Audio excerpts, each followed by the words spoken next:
We're going to move on. National Geographic is coming clean about its racist past. In the upcoming April issue, on the topic of race, editor Susan Goldberg writes, quote, "For decades, our coverage was racist. To rise above our past, we must acknowledge it." Now, the 130-year-old magazine had a history of portraying people of color around the world as exotic or savage, and that issue is available now at natgeo.com/theraceissue.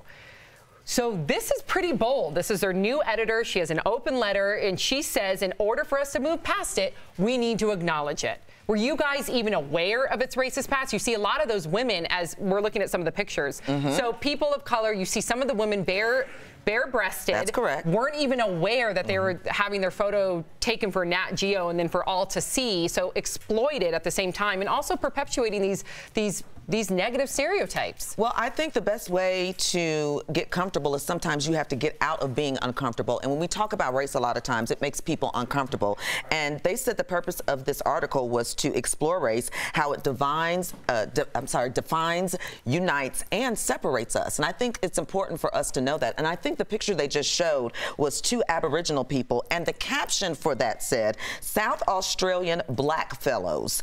These savages rank lowest in intelligence of all human beings." It's horrible. And I had a friend that traveled to India, worked for GE, engineer, and because it was the first time that he had been to India, he was in a hotel, and it was the first time Indian people saw him, and the images that they've seen of black people on TV, they were afraid. They were like, oh my gosh, and this is a well-dressed black man in a suit. So I think that we shouldn't dismiss it. We shouldn't even call it ignorant anymore. Knowledge is power, and now that we have the knowledge, we can understand, and we can all be united together as a front. Amen, girl.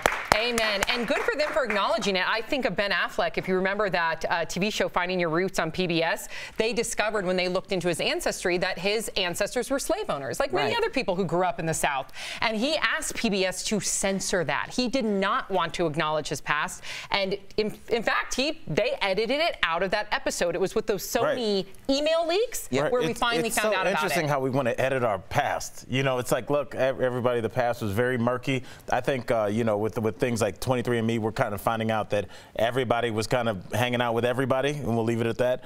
But it's interesting that our country, that was really, you know, we talk about we're the wealthiest nation in the world. It's like because we had free labor for a couple of 100 years. Like, we're not special, but we don't want to talk about that. We want to start from now. Now that, you know, we had the infrastructure of this country built by people we didn't pay. So let's be honest about what's going on here. I applaud her for acknowledging the history. That's how you move past it. And they call themselves out. Yeah, 100%.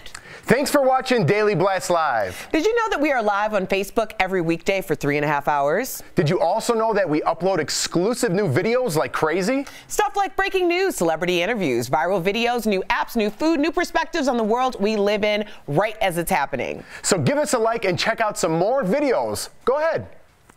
We'll wait.